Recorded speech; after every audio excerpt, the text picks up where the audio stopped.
that in fact the reason that has been chosen was because they didn't think the woman could deal with the job, because most of the people on the Coal and Steel Consulting Committee was men.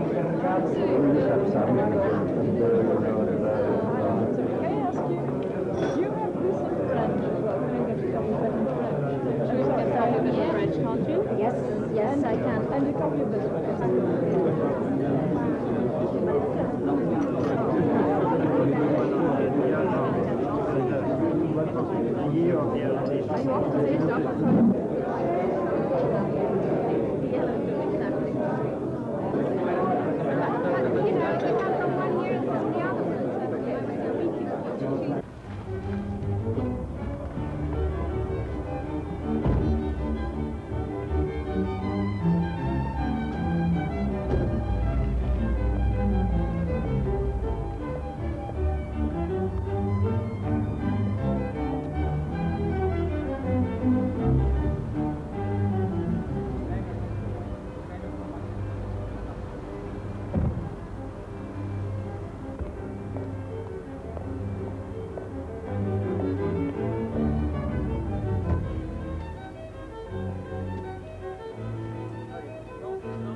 On behalf of the European Commission, I would like to extend a very warm welcome to the President, Mrs. Robinson. Throughout her very distinguished career, she has been deeply interested and involved in European community affairs and social issues linked to the work of the Foundation. Madame le Président, Excellences, Madame le Ministre, Monsieur le Commissaire, Mesdames, Messieurs et chers collègues, au nom du Conseil d'administration, je suis très heureux de vous accueillir aujourd'hui à la Fondation européenne pour l'amélioration des conditions de vie et de travail. Mr. Chairman, distinguished guests, ladies and gentlemen, it's a great pleasure for me to perform the official opening of the new offices for the European Foundation for the Improvement of Living and Working Conditions.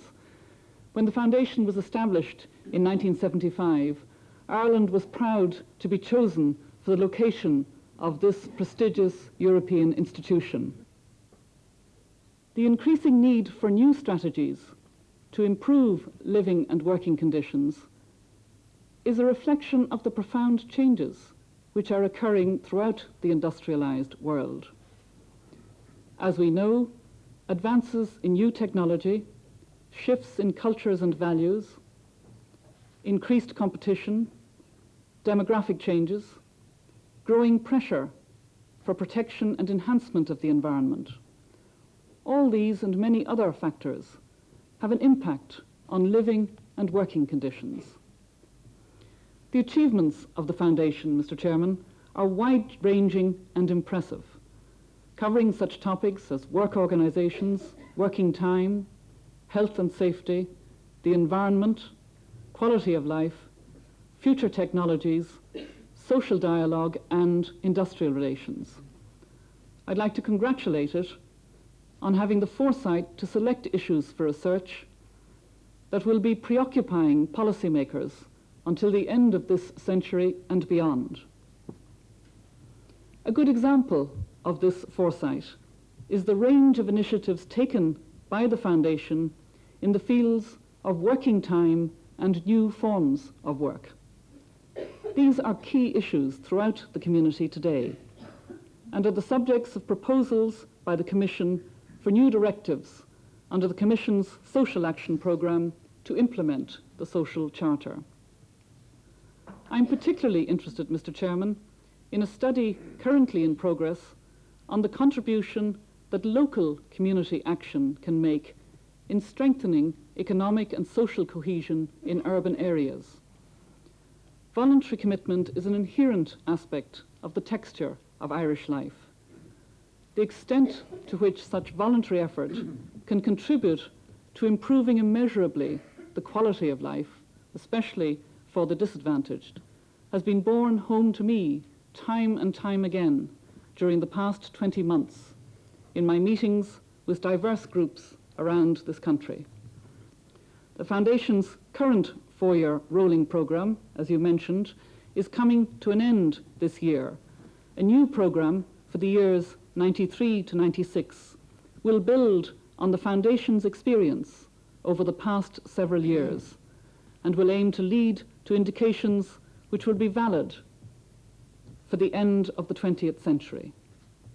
Not surprisingly, Mr. Chairman, I am pleased to note the increasing emphasis being placed by the Foundation on issues of equal opportunity between men and women. I know that there are many rich veins for research in this area, and I am confident that the Foundation's work will be successful in identifying innovative and practical strategies for improving equality of opportunity between men and women. I wish the Director of the Foundation and his staff well in their new accommodation, and I join with you, Mr. Chairman, in commending all of those involved in the construction, design and layout. It gives me pleasure to declare open today these new offices for the European Foundation for the Improvement of Living and Working Conditions. Ganairi live, Garamila Mahagav Galer.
Il s'agit de M. Cowen, ministre du Travail de la République d'Irlande.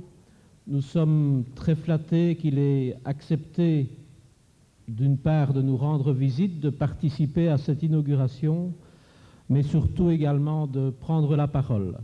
Je lui cède donc immédiatement la parole. À vous, M. Cowen.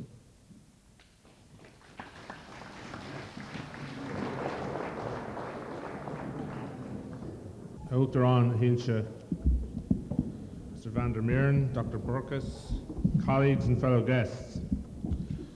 I was delighted to be asked on behalf of the Irish Government to close today's proceedings. Firstly, to thank you, Uachtarán, for taking time in your busy schedule to open this new conference centre. And on behalf of the guests, to thank you, Mr. van der Meuren, and your administrative board, and you, Dr. Burkus, and all the staff of the Foundation for inviting us to share in this opening ceremony. This new building is so vital if the Foundation is to meet the increasing needs of its work programme, including research, information, publications, and meeting facilities. I'm sure that the next programme of the Foundation will be even more dynamic and will reflect further developments in the scope of working and living conditions. I understand that the proposals include participation, prevention, equality of opportunities, economic effectiveness, ageing workforce, and regional disadvantages, among others. There is no doubt but that we need hard data on all these areas for future policies and programmes that are relevant to living communities. In conclusion, Your Excellency, I would like to thank you for performing the official opening here today. You grace us by your presence, and you underline the importance of this foundation and its future work by being here this morning to make the official opening ceremony. Gurmina Mahalim.